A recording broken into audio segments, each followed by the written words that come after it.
Alors pour l'instant, c'est Frère Hugues qui vient. Il lira pour nous. Que la paix de Dieu soit avec vous. Amen. Alors, comme pasteur vient de le dire, je lis dans l'évangile de Jean, chapitre 20, du verset 1er au verset 21. Le premier jour de la semaine, Marie de Magdala se rendit au sépulcre dès le matin, comme il faisait encore obscur. Et elle vit que la pierre était ôtée du sépulcre. Elle courut vers Simon-Pierre et vers l'autre disciple que Jésus aimait et leur dit, « Ils ont enlevé du sépulcre le Seigneur et nous ne savons où ils l'ont mis. » Pierre et l'autre disciple sortirent et allèrent au sépulcre. Ils couraient tous deux ensemble. Mais l'autre disciple courut plus vite que Pierre et arriva le premier au sépulcre. S'étant baissé, il vit les bandes qui étaient à terre. Cependant, il n'entra pas. Simon-Pierre qui le suivait arriva et entra dans le sépulcre. Il vit les bandes qui étaient à terre et le linge qu'on avait mis sur la tête de Jésus, non pas avec les bandes, mais plié dans un lieu à part. Alors l'autre disciple qui était arrivé le premier au sépulcre entra aussi et il vit et il crut. Car il ne comprenait pas encore que, selon l'Écriture, Jésus devait ressusciter des morts. Et les disciples s'en retournèrent chez eux. Cependant, Marie se tenait dehors près du sépulcre et pleurait.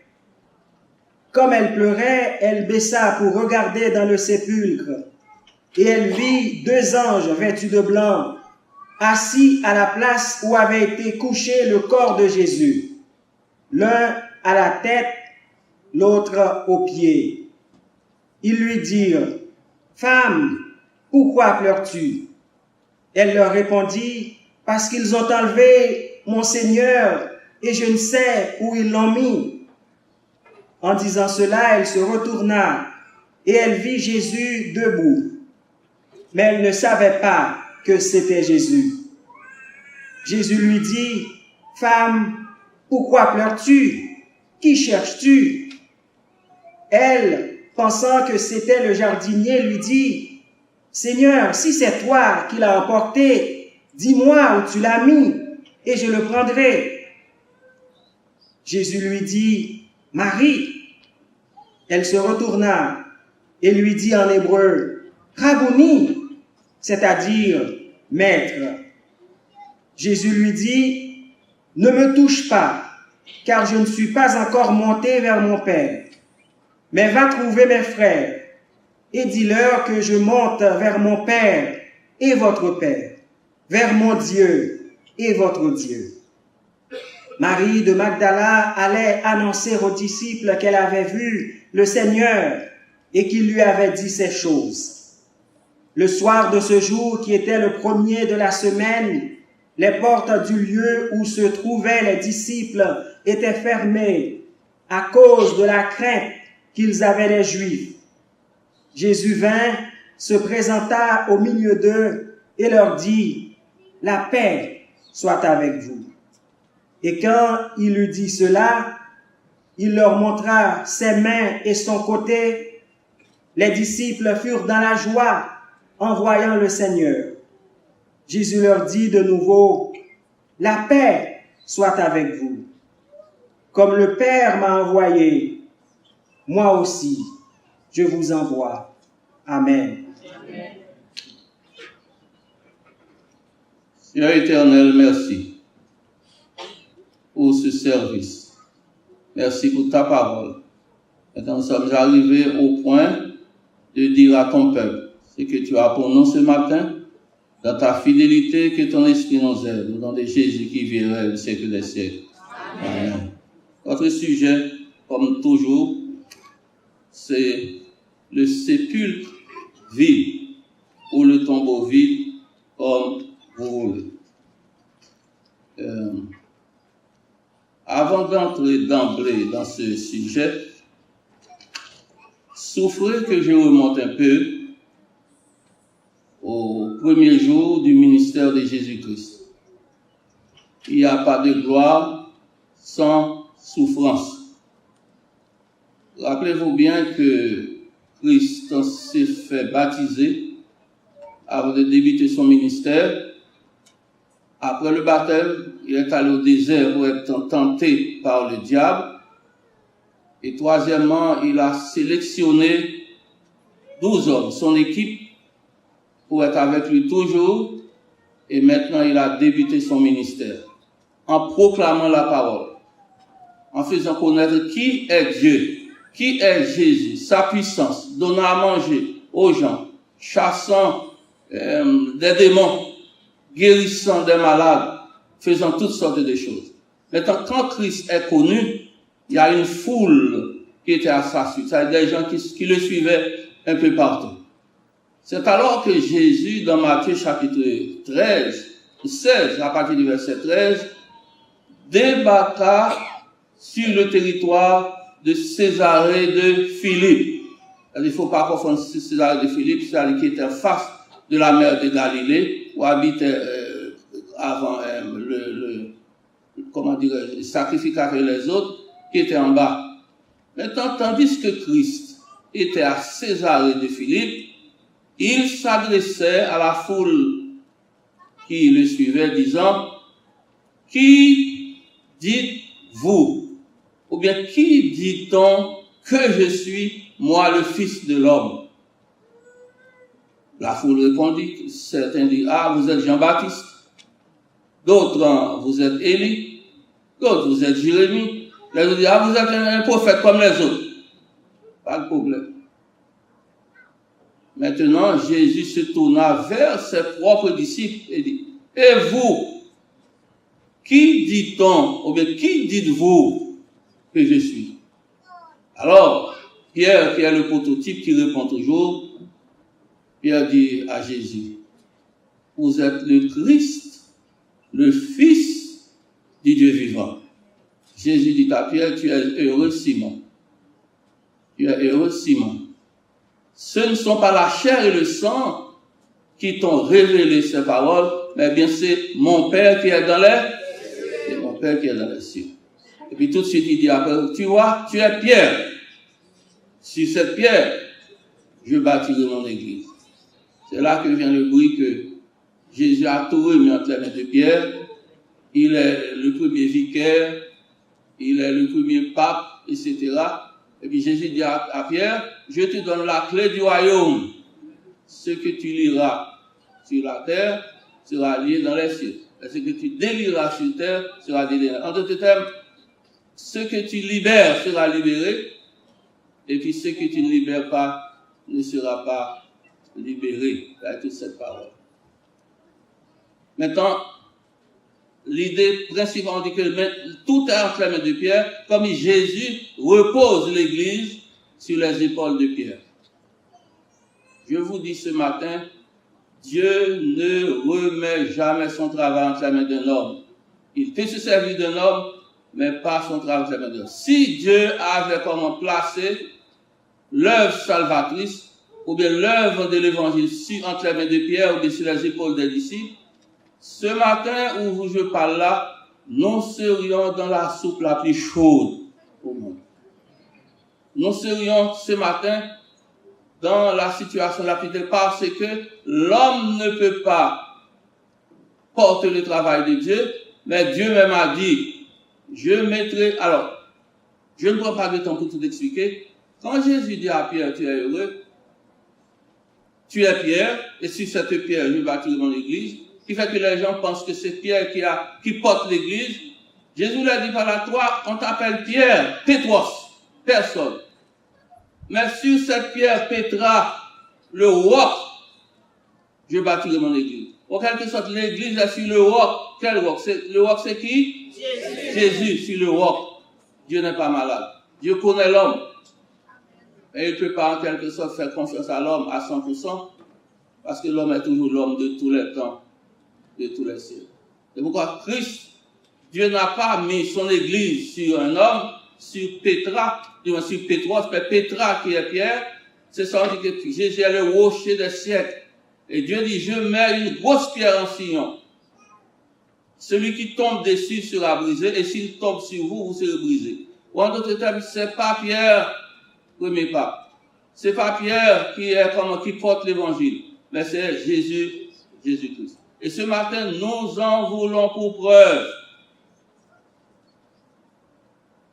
cette pièce justificative, en l'occurrence, ce chapitre que notre frère Hugues vient de lire pour nous, qui est dans Jean chapitre 20, à partir du verset 1. Nous allons scruter ça ensemble et nous verrons que Dieu lui-même porte son travail, lui-même tient son travail. Dieu peut faire appel à un homme avec qui il travaille, mais il n'abandonne jamais parce que Dieu n'est pas malade. L'homme c'est l'homme, Dieu c'est Dieu. Allons maintenant au passage que nous avons lu ce matin pour justifier tout ce que nous venons de dire en guise d'introduction. Dans Jean 20, au matin de la résurrection, il y a une visite éclair. Une visite éclair par qui? Par Marie de Magdala. Elle a été au tombeau, vérifié, etc. Elle a vu que le tombeau a été saccagé. C'est que ça a été vandalisé. Comme s'il y a un groupe de gens qui viennent, je ne sais pas, et puis qui saccagent les choses, et puis qui enlèvent le corps de Jésus. Là, il n'y a pas question de mot de résurrection. Du tout là, c'est une question de mot de vandalisme. Et puis, il est retourné tout de suite voir Pierre et Jean pour leur parler de la situation. Et je pense que Marie de Magdala a bien fait de consulter Pierre et Jean, parce que ces deux hommes, en quelque sorte, rappelez-vous que Pierre était l'homme qui parlait toujours, c'est l'homme qui était fougué, c'est l'homme le plus brave. Et puis Jean lui-même, c'était comment? L'ami de Jésus, qui était sur son épaule, sur son estomac. Il aime Jésus. Donc, Marie est allée voir Pierre et Jean pour leur dire, voici le tombeau est saccagé, quelqu'un est venu enlever le corps. Mais elle n'a pas été dire, nous sommes délivrés. La parole de Dieu est certaine. Voici que Christ est délivré. Aujourd'hui, il n'y a pas de mot de délivrance, il n'y a pas de mot de résurrection. Le mot de résurrection est disparu dans la bouche d'abord de Marie de Magdala. Et nous l'acceptons. Maintenant, Pierre et Jean se lèvent et se sont rendus comme les autres dans le cimetière, dans la tombe. Il a vu que Marie avait raison. Le tombeau fut saccagé, il n'y a pas de corps, etc. Rien ne marche. C'est comme si Christ devient là un menteur. Marie n'a pas vu le corps, Pierre et Jean ne l'ont pas vu, et puis il commence par faire tard, Pierre et Jean sont retournés dans leur maison, et puis Marie, elle retourne encore au jardin près de la tombe. Maintenant, suivez-moi très bien. Marie aimait vraiment Christ. Rappelez-vous, il y avait beaucoup de Marie, mais surtout Marie de Magdala fut la grande bénéficiaire de la puissance de Dieu. On le sait très bien. Pourquoi? Parce qu'elle ne pouvait pas vivre en paix. Elle était bouleversée toute sa vie par une succession de démons. La Bible dit, 7 démons rentraient dans Marie de Magdala pour la bouleverser. Et lorsqu'elle a rencontré Jésus, Jésus a eu pitié d'elle. Par sa puissance, il a terrassé, il a chassé ses démons. Marie est devenue libre. Elle a la paix. Elle pouvait vivre avec les gens. Marie avait gardé ça avec grande reconnaissance. C'est pourquoi avant la mort de Christ, la Bible dit Marie a acheté un parfum de grand prix, un parfum de nard. Elle a versé sur Christ. Elle a en quelque sorte essuyé ses pieds avec ses cheveux. Et puis Christ a dit, Marie a fait une très bonne action. Et cette action doit être répétée partout dans le monde où l'on prêche l'évangile. Même s'il y a des gens qui ne sont pas avec nous, mais il y en a qui sont avec nous. Christ n'avait pas beaucoup d'amis, mais Marie était l'une de ses amis. C'est pourquoi ce matin, elle a été une première fois à la tombe. Elle a vu que le corps n'est pas là. Elle est allée tout de suite raconter aux disciples ce qui est avec Pierre et Jean, et puis elle retourne encore au jardin pour voir ce qui se passe. Elle met un petit peu de loin, elle reste à observer. La Bible dit, tandis qu'elle était là, elle a vu 2 anges. Et puis Marie pleurait. Mais les gens lui disaient, mais pourquoi est-ce que vous pleurez? Il dit, je pleure. Parce qu'on m'a volé, on m'a mangé le Christ. Le Christ n'est pas là, je ne le vois pas. Et puis, un instant, Christ de l'autre côté dit, Marie. Elle a reconnu la voix de Christ dans les jardins. Mais, il faut faire attention quand nous parlons comme chrétiens. Il y a une chose à souligner encore de Marie. Marie a vu le jardinier qui était sur les lieux. Et puis, alors c'était Christ, mais elle ne savait pas, elle pleurait. Et puis elle dit au jardinier, mon ami, ou bien si c'est vous qui enlevez le corps, dis-moi où vous le déposez, j'irai le prendre moi-même. Ou en d'autres termes, nous perdons la bataille, mais je vais rentrer chez moi au moins avec le corps de Christ. Et c'est exactement ce que Satan voulait, de toute l'histoire. Qu'il y a quelque chose qui reste comme preuve que Dieu est un menteur, les chrétiens sont des menteurs, Christ n'est pas puissant, parce que voici une preuve que son corps demeure encore dans la terre. Donc, Marie dit, en d'autres termes, Marie s'est mise au camp de Satan, elle ne savait même pas. Parfois nous parlons, nous appuyons Satan, nous ne savons même pas si c'est Satan que nous appuyons. Marie pensait faire quelque chose, c'est vrai, mais non. Parce qu'elle a dit, où est le corps? Je vais le prendre pour aller chez moi avec. Pensez-vous ce matin, les soldats romains, les gens, rencontraient Marie avec le corps de Christ en main? Vous savez qu'est-ce qui arrive ce matin? Nous sommes encore le mot dans la soupe, quelle sont les soupes? Chaude. Nous sommes dans la soupe chaude. Parce que nous perdons toute la bataille. Et c'est ce que Satan voulait de toute éternité, une preuve de quelque chose pour prouver que nous sommes des menteurs. Nous sommes des menteurs. Et chaque parole dite est soulignée par Satan. Tout ce que nous faisons, Satan nous suit de près. Je me rappelle tout de suite dans Exode, chapitre 34, à partir de verset 20, puis presque à la fin. Moïse fut désobéissant aux yeux de Dieu. Arrivé au pays de Moab, Dieu dit à Moïse, tu ne rentreras pas dans la terre promise. Tu mourras. Et finalement, Moïse devait mourir. Mais à la mort de Moïse, Dieu dit quelque chose à propos. Dieu dit, cet homme dont on appelle Moïse, c'est un homme, c'est un prophète puissant. C'est un homme qui n'a pas d'égal à Jérusalem. Parmi les prophètes de ceux qui font des miracles, Moïse est le premier pour ses miracles en Égypte, les plaies, etc. Il n'a pas d'égal. Et Dieu dit, parce que Moïse seulement comme a mis la main sur Josué, Josué devient intelligent. Seulement, comment la main de Moïse sur Josué, Josué devient tellement intelligent parce que Dieu était avec Moïse. Mais il doit mourir quand même, parce que Dieu est Dieu. Quand Dieu nous parle, nous devons écouter. Dieu parle à Moïse comme ami. Oh, Moïse n'a pas écouté. Et Dieu dit, comme punition, tu mourras. Mais Dieu rend témoignage que Moïse était un homme fidèle, un homme puissant par parole, un homme qui a fait beaucoup de miracles. Satan a entendu ce que Dieu a dit. Or, rappelez-vous bien, Satan a quelque chose à régler avec Dieu, avec nous, depuis le commencement. Parce qu'on parle de cette postérité qui viendrait écraser la tête de Satan. Même s'il blesse ses talons, c'est la mort de Christ. Mais Christ reviendra comment? Vivant. Satan a entendu que Dieu parle de Moïse comme ce grand prophète. C'est-à-dire, ah bon, je connais l'homme.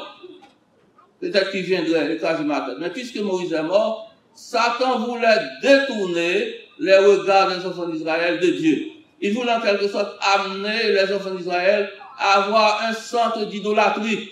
Il dit, ce Moïse, c'est l'homme qu'il faut. Parce que Dieu rend un témoin puissant pour Moïse. C'est Moïse qui deviendra le centre d'idolâtrie pour détourner les enfants d'Israël de Dieu.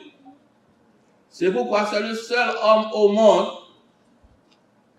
après sa mort, les Juifs le pleuraient en quelque sorte pendant 30 jours, mais l'inhumation ou l'enterrement est fait par Dieu, Dieu seul. C'est un enterrement qui est fait par Dieu. On dit, jusqu'à arriver chez vous aujourd'hui, vous regardez dans Exode 30, non, Deutéronome 34. C'est le seul homme qui a été enterré que personne ne sait. Dieu qui l'a enterré, parce que Dieu ne veut pas que Moïse devienne une pierre d'achoppement ou bien un piège pour les enfants d'Israël. Moïse et Satan entendu. Je ne sais pas comment Dieu l'a enterré, personne ne sait, mais Satan le sait. Quand Satan était dans l'esprit, il a été comme dans le ciel. Satan n'est pas omniscient, mais il connaît beaucoup de choses. Je ne sais pas s'il a envoyé des anges à surveiller. Est-ce que Dieu a fait l'enterrement? Mais la Bible nous dit, Satan a été réclamé le corps de Moïse. Et qui sait où personne ne sait. On lira tout de suite, si on n'a pas ça, on va dans Jude, verset 9. Il y a un seul chapitre dans Jude. À verset 9, on ne l'a pas. Si je prends ça tout de suite, il va passer dans Jude, chapitre et verset 9. Hébreu. Jude, chapitre 9. Je vais pas laisser Jean que j'avais en main. Ok. Si on a ça au tableau? Ok. Jude, chapitre 9. Regardez. Or, l'archange Michel, lorsqu'il contestait avec qui? Et lui disputait quoi? Le corps de Moïse n'osa pas porter contre lui un jugement injurieux. Mais il lui dit que le Seigneur te réprime. Maintenant, restons là un instant. Dieu seulement a fait l'enterrement de Moïse. Satan le savait.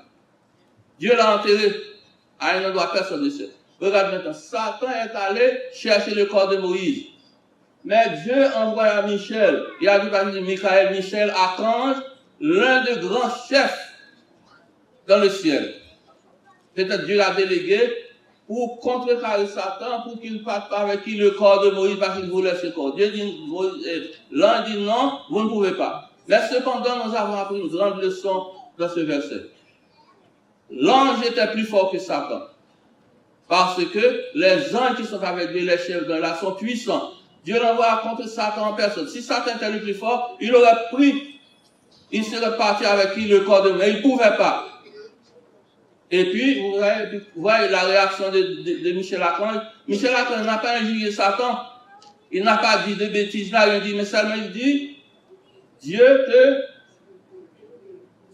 le Seigneur te réprime. Satan, comme si le Seigneur va régler avec toi. Il a dit à Satan deux paroles déplacées. Il n'a pas eu peur de Satan, mais écoute, Satan était le grand chef de lumière aussi dans le ciel. Dieu a beaucoup de chefs. La leçon que nous apprenons de ce verset, c'est qu'un enfant de Dieu, même si vous êtes puissant, même si Dieu est avec vous, mais restez entre la main de Dieu, n'essayez pas de dire n'importe quoi avec votre bouche. Il y a des gens qui injurent les serviteurs de Dieu pour n'importe quoi, qui disent n'importe quoi à propos des serviteurs. Ce matin, quand j'ai entendu que Pasteur Gentil est parti pour l'éternité, il est mort, ça m'a frappé quand il fut mon professeur de grec au collège Maranatha. C'était un homme de bien. Je sais que maintenant il est dans la gloire. Mais je n'ai pas dit comme ça, Pasteur Gentil, un jour m'avait donné 110 millions à faire, etc. Non. Quand on est des hommes, j'étais allé au collège aussi, on est des autres. Au collège Maranatha, là où nous étions, vous ne pouvez pas parler créole, même un instant dans la cour. Si on vous surprend à parler de créole, vous avez des milliers de lignes à faire chaque jour. Et Pasteur Gentil, un jour, j'étais dans la classe. Je me rappelle très bien, c'était soit en 5e. Et puis, il y a des enfants qui font beaucoup de désordre. Puis, je dis aux enfants, ah, mais c'est pourquoi? Les gens disent, j'ai pas besoin de secrétaire. Mais il était un enfant, un petit garçon. C'est comme s'il est capable de mettre comme de l'ordre dans la classe, il n'a pas besoin de secrétaire. Mais parce que j'ai dit ce matin, il m'a dit, mais non, mais il était un bon homme, un homme de Dieu qui m'a aidé. On dit toujours de bonnes choses à propos de l'homme de Dieu, on ne dit pas de mauvais. Ceux qui prennent leur bouche à dire n'importe quoi, d'un serviteur, d'une servante de Dieu, Dieu va régler avec vous. Ouais, même Michel Archange, le grand chef, quand Satan est venu, Satan dit non, vous ne pouvez pas parler avec moi. Il restait là, Satan pouvait parler avec, parce qu'il est plus fort. Mais il va dire Satan, vous êtes un bas shooté. Tel bagage, Satan, tel bagage. Parfois, il y a des gens qui disent n'importe quoi, mais Michel était sage. Mais nous voyons maintenant, Satan voulait le corps de Moïse. Et avec ce corps, il pouvait aller en Israël, construire soit un centre d'idolâtrie pour induire les anges en erreur. Dieu ne le voulait pas. De toute éternité, Satan voulait une preuve contre les enfants de Dieu. Eh bien, ce matin, quand Marie parlait de la sorte au jardin, il a dit comme ça, oh, jardinier, c'est toi qui as enlevé le corps de Jésus, mais c'est toi, donnez-le-moi. Je vais le prendre pour aller chez moi et que nous serions dans la honte. C'est pourquoi je dis encore ce matin, commençons par Marie, si Dieu avait placé l'œuvre rédemptrice, l'œuvre de l'évangile sur les épaules d'une fille ou d'un homme, aujourd'hui là nous serions dans la honte. Parce que c'est pas parce qu'il n'était pas bon, ni comment, Marie n'était pas bonne, ils étaient des hommes de Dieu, des femmes de Dieu, c'est vrai. Un homme de Dieu, femme de Dieu ne veut pas porter l'évangile. Dieu place son évangile sur le roi, qui est Jésus. Je vous raconte, venez à Jésus qui est votre Dieu. Vous venez à une personne solide, capable de vous défendre dans toutes les choses. Maintenant, rapidement, Marie retourne, il dit au jardinier, donnez-moi le corps. Il dit non. Elle dit tout de suite après, dans le verset, si vous voyez, alors je n'ai pas pu penser à partir du verset, au verset 11. Marie se retourna, il a vu Jésus. Et puis Jésus lui dit comme ça, oh Marie. Quand Jésus dit Marie maintenant, Marie se tourne, c'était Jésus. Avant, elle pensait que c'était le jardinier. Mais maintenant, Jésus, par sa voix, Marie a reconnu que c'était Christ. C'est pour cette raison, quand nous vivons avec une personne, nous la connaîtrons toujours, soit sur la terre, soit au ciel. Je suis très content que Dieu a dit, au ciel, nous serons ensemble, au ciel, nous mangerons ensemble, au ciel, nous allons nous reconnaître. Sitôt que Jésus dit Marie, Marie entend la voix, elle a reconnu que c'était Jésus. Et puis Marie dit, Rabouni, maître. Alors, il y a ce verset-là qu'on ne comprend pas, ça, c'est suivant le grec. On dit que Marie a touché Jésus, et Jésus dit à Marie, ne me touche pas, comme une personne qu'elle n'a jamais connue. C'est dans le passage encore, alors je ne veux pas de temps, où ça? Je vais vous dire le verset, avec le verset, à partir du verset. Ok. Verset 20, non pas ça. 17. Jésus lui dit, ne me touche pas, Marie, car je ne suis pas encore monté vers mon Père. Alors on pense que Jésus peut-être était devenu un peu sauvage, mais ce n'est pas l'idée. Comme si Marie voulait d'abord le corps, elle était vraiment désespérée, mais maintenant elle a vu c'est Jésus en personne qu'elle avait connu. La Bible dit comme si elle voulait s'accaparer de Jésus. Comme il dit, Jésus me perdu, qu'on a me prendre ou pas mal encore. C'est ça que c'est le mot comme accaparer, s'accrocher. C'est pas ne me touche pas seulement, mais comme si Marie dit une fois pour toutes, c'est fini, je ne te relâche jamais. Et alors Jésus dit à Marie, Marie, je ne suis pas, ne me touche pas, allez dire à mes frères que vous me voyez, que je suis vivant, je ne suis pas encore monté vers mon Père. Pourquoi est-ce que Jésus a dit monter vers mon Père? Jésus était sur terre, d'après le passage de Jean, en mission. Il est venu exécuter un plan selon la volonté de Dieu. Il avait sa première relation avec Dieu, il devait rendre compte à Dieu. Maintenant, avant de faire autre chose, il devait remonter au Père. Naturellement, je ne sais pas si c'est exactement le verset, là il peut prier dans Jean 17, qui dit, Père, glorifie-moi de la gloire que j'avais avant auprès de toi. Je ne sais pas s'il est remonté pour être investi de cette gloire, s'il est remonté pour signifier quelque chose, s'il est remonté pour être placé comme le plus haut chef, mais quand même, Jésus dit à Marie, retourne voir mes frères. Moi-même, je monte au Père. Donc, ça a commencé le matin, c'est toute la vie. Pendant la journée, Christ a eu le temps d'aller au ciel. Il a eu le temps de faire beaucoup de choses, ça vous fait exactement ce qu'il a été fait. Mais un jour, nous saurons.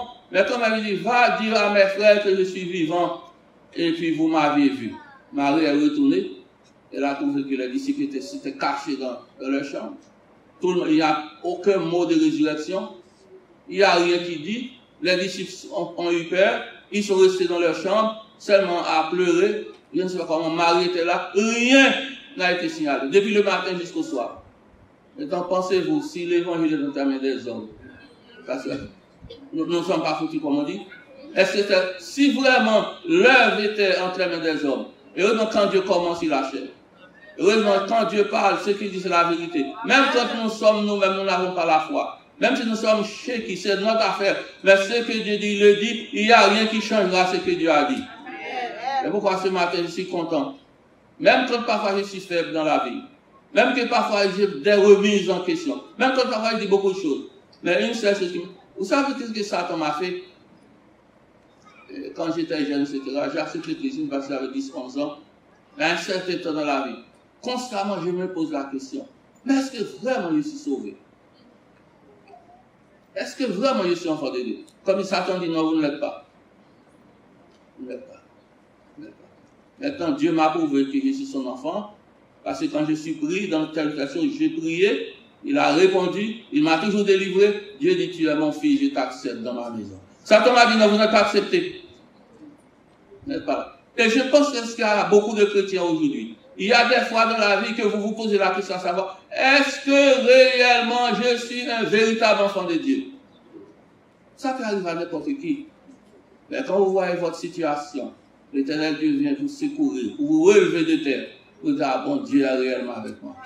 Dans toutes mes prières, j'ai dit déjà, j'ai prié, l'Éternel a répondu. Et si je n'étais pas enfant de Dieu, il n'aurait pas vraiment répondu à mes prières. Donc parfois, Satan, il a son tête pour faire comprendre que nous ne sommes pas l'un des enfants de Dieu. Eh bien, dans cette histoire, Jésus revient et la Bible dit quand? C'était au soir, dans ce verset. Au soir de la situation, dans le verset, j'ai voulu ça tout de suite, ne maîtrise pas, etc. Marie dit à mes frères, Marie de Magdala alla vraiment annoncer aux disciples qu'il a vu Jésus, etc. Maintenant, le verset 19. Le soir de ce jour qui était quoi? Le premier jour de la semaine. Les portes étaient fermées. Où se trouvaient quoi les disciples? Étant fermés, et à cause de la crainte qu'ils avaient, ça, les Juifs, des Juifs, Jésus vint se présenta au milieu d'eux, et leur dit quoi? Et leur dit quoi? Il leur dit quoi? La paix soit avec vous. J'aime ce mot-là. Oh, ils étaient dans les foires. Les portes sont fermées. On ne peut pas parler de Christ. On a peur des Romains. On a peur des bandits. Donc Christ nous dit qu'il reviendra à la vie, il n'est pas revenu. Nous ne l'avons pas vu ce matin jusqu'au soir. On dit qu'il est ressuscité, mais nous ne l'avons pas vu. Et on va dire, pour ça maintenant, l'évangile c'est fini. L'évangile tombait. Pierre a déjà, comment? Les disciples qui étaient sur le chemin d'Emmaüs parlaient, oh oui, il nous a encouragés, disant, et puis voici qu'il est, il est presque midi, nous n'avons rien entendu de lui. Les autres prennent leur filet, retournent à la mer. Disciples ont gagné. L'évangile n'a de l'eau chaude. Alors d'après vous, c'est sur votre épaule que Dieu place l'évangile. Alors je suis un top. Si je ne suis pas là, l'évangile ne marchera pas. Détrompez-vous. Je vous dis ce matin, même si vous tous vous partez, l'église reste blanche. Dans peu de temps, Dieu enverra vraiment d'autres personnes. L'évangile restera debout jusqu'au grand matin de l'éternité. C'est pas vous. Oh, je suis fort. Je suis un homme capable de faire beaucoup de choses. Sans moi, pas d'évangile. C'est vrai? C'est vrai? Si l'évangile était reposé sur les épaules de Seigneur, Marie de Magdala, Pierre, Jean, Pierre qui parlait beaucoup, qui répondait à toutes les questions, Jean qui était bien aimé de Jésus, au jour de la résurrection, on n'entend rien, pas de parole. Ils se sont blottis, cachés dans leur chambre, parce qu'ils étendaient. Mais quand Christ revient, maintenant, vous voyez, Christ est revenu, la porte était fermée, etc. Il dit, la paix soit avec vous. Maintenant, il y a un niveau avec lequel Christ. Quel niveau? Christ a démontré que il n'a encore personne. C'est comme je vois ici, le temporel se rencontre avec l'éternité. Le temporel de Christ dans son corps, étant homme, rentre dans la chambre pour leur parler. Il n'a pas frappé la porte, il n'a pas défoncé, il rentre. Et puis il leur dit, la paix soit avec vous. Vous savez que ce mot paix soit avec vous, c'est ce que Dieu nous dit dans notre situation. Oh, le docteur vous appelle. Vous ne savez même pas ce qu'il va dire. Vous êtes déjà déconstombré. Si vous me permettez ce mot. C'est comme c'est la fin. La Bible dit, la paix soit avec vous. Ça vient là. J'aime ce mot. J'aime ce mot, j'aime ce mot, ce Québécois canadien. Il n'y a rien là. Ah bien, en toute situation, c'est ce que vous devez dire, il n'y a rien. Il n'y a rien là. Pardon, rien là. Pourquoi? Christ. Oh, on ne mange pas, on ne sort pas, on tremble, et puis Christ rentre. La paix soit avec vous. Ça nous vient là. Là. C'est qu'il n'y a rien.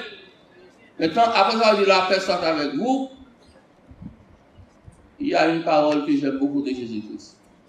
Maintenant, pour compléter la foi des disciples, pour les aider à reprendre force, Christ passe maintenant par un évangile physique. C'est un évangile physique. C'est un évangile physique. Maintenant, un évangile que si vous voyez, vous croyez. Si vous ne voyez pas, vous ne croyez pas. Maintenant, vous allez voir. Il dit aux disciples, debout. Ça fait le passage. Venez, regardez. Regardez mon côté. Là où j'ai été percé à la croix, la place est restée là. Les trous sont restés dans ces mains. Regarde mes mains, là où j'ai été percé, cloué à la croix. Et puis il dit ça. Rabouni, c'est à ce moment qu'ils reprennent leur foi. C'est à ce moment qu'ils ont confiance en Dieu. Parce qu'ils voient. Alors qu'il dit, parce que vous voyez, vous croyez.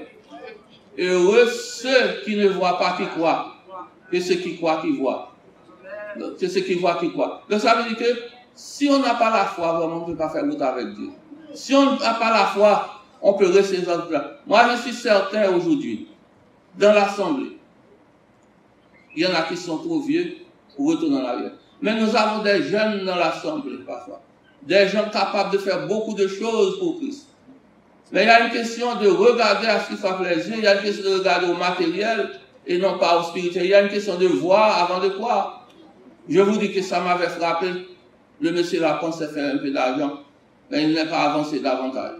Qui devait aller même se préparer pour Dieu à l'école. Il dit non, ça c'est perdu. Et puis, il y en a même parmi nos jeunes qui disaient ça toujours.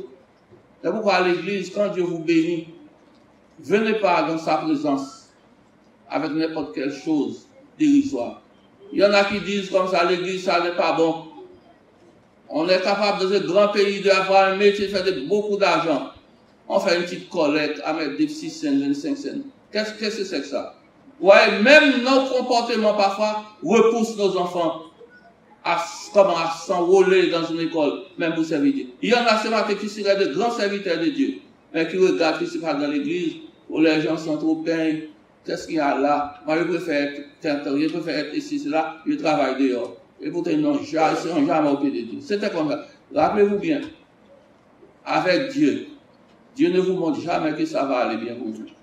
C'est comme si toujours ça va aller très mal. Mais quand vous vous jetez entre les mains de Dieu, Dieu vous ouvre de grandes portes. Les portes, Dieu peut toujours ouvrir les portes. Mais parfois, avec nos yeux, non. Dieu doit ouvrir la porte avant. Non, Dieu ne fait pas ça avant. C'est pourquoi il faut toujours souffrir d'abord. Et après quoi? La gloire. La gloire ne vient jamais avant souffrance. Mais souffrance, comme les souffrances viennent toujours avant la gloire. Et j'aime ce principe de Dieu. Dieu vous montre parfois, si vous venez le trouver, vous allez mourir. Si vous marchez avec lui, vous allez être le plus mal, le plus pauvre au monde. Mais pourtant, il dit que je suis le plus riche. Toutes les choses de la terre m'appartiennent. Et les gens disent, non, je ne marche pas avec Dieu. Parce que Dieu ne peut pas prendre soin de moi. Quel prendre soin de vous? Mais même pour respirer, c'est une grâce de Dieu. Pas ça? Même pour marcher, c'est une grâce de Dieu. Vous dormez, vous vous levez, vous ne pouvez même pas lever vos pieds. Vous êtes courant. Oh, la grâce de Dieu est grande. Alors Dieu ne peut pas prendre soin de vous. Vous qui m'écoutez là, les enfants, quand Dieu vous appelle, dites passez, donnez-moi preuve que vous allez prendre soin de moi. Au début, le sein de la mère, le sein de votre mère, Dieu prend soin de vous. C'est une merveille, oui, ça. C'est un miracle, oui, ça. Quand quelqu'un respire à l'intérieur du ventre, de question du ventre, c'est ça, ventre de sa maman. C'est une histoire, c'est grand, c'est un miracle. Le fait de sortir du sein maternel pour respirer, c'est une grâce de Dieu. Alors vous me dites que alors Dieu ne peut pas prendre soin de vous. Non, il peut. Mais parfois, on dit qu'il faut que je voie avant de croire. C'est la même chose avec les disciples. Les lycéens, non. Maintenant, nous devons donner des preuves physiques. C'est ce que Dieu ne fait jamais. Mais à cause de la situation, il dit aux Juifs, mes mains sont percées, regarde. Côté percé, regarde. C'est moi qui suis le Christ. Donc alors il dit, ah oui, le Christ est ressuscité, nous reprenons force, maintenant nous allons continuer. Mais avant, l'évangile était dans l'eau chaude. Marie, dehors. Les garçons, dehors. Thomas qui n'était pas là, qui vient d'arriver, maintenant il même voit, il dit, voici le Christ, le ressuscité. Thomas dit, même là encore, si je ne parle pas, Jésus dit, Thomas, viens. Et la foi. Même parfois nous voyons, nous n'avons pas de foi. Il dit à Thomas, enfonce ta main dans mon côté. Touche mes mains. La regardette lourd, c'est moi, je suis le Christ, je suis ressuscité. Heureusement, l'évangile est comment bâti sur le roc qui est Jésus. Mais ce n'est pas si vous. Dieu fait appel à un homme pour travailler avec lui, comme il dit à propos de Paul. Il dit, Paul est un instrument que j'ai choisi pour porter mon nom. Mais ce n'est pas l'instrument qui porte le nom, c'est Dieu qui donne un instrument, par exemple, une plume. Bon, prenons une plume comme un instrument. Est-ce que c'est la plume qui vous dit ce que vous devez écrire avec lui? Avec elle? Non. Mais vous écrivez quoi? N'importe quoi avec la plume, parce que vous êtes maître de la plume. Et puis c'est ce que Dieu veut nous dire là. Il dit en quelque sorte, Paul est un instrument. Et comme une marchette que vous avez à la maison. Et puis, la fois l'année dernière, nous avons un géomon à la maison. Et c'est dur, c'est gros. Vous savez, si ça voulait couper ça en deux, il m'a dit, où est la machette que nous avons déjà à la maison? J'ai passé du temps avant de la retrouver. Avec la machette, elle a coupé les géomons, tronçé ça en deux. Ce n'est pas le géomon qui dit, avec ça, moi-même, là, je vais troncer l'instrument. Non, Dieu emploie l'instrument pour faire le travail. C'est pourquoi il dit à Paul, vous êtes un instrument que j'ai choisi pour faire mon travail. Donc, lorsque nous faisons quelque chose pour Dieu, nous sommes des instruments entre les mains de Dieu. Nous sommes à la disposition de Dieu. Mais ce n'est pas Dieu qui est à notre disposition. C'est pourquoi ce matin, nous pensons avoir fait beaucoup de choses pour la gloire de Dieu. Et parfois, nous pensons, si nous ne sommes pas là, rien ne marche. Nous m'avons fait au malade, je ne vais pas venir à soir. Je m'avons fait le malade, je ne vais pas mettre mes études là. Je m'avons fait le malade, je vais coucher la caille. Coucher la caille, je vais coucher net un jour.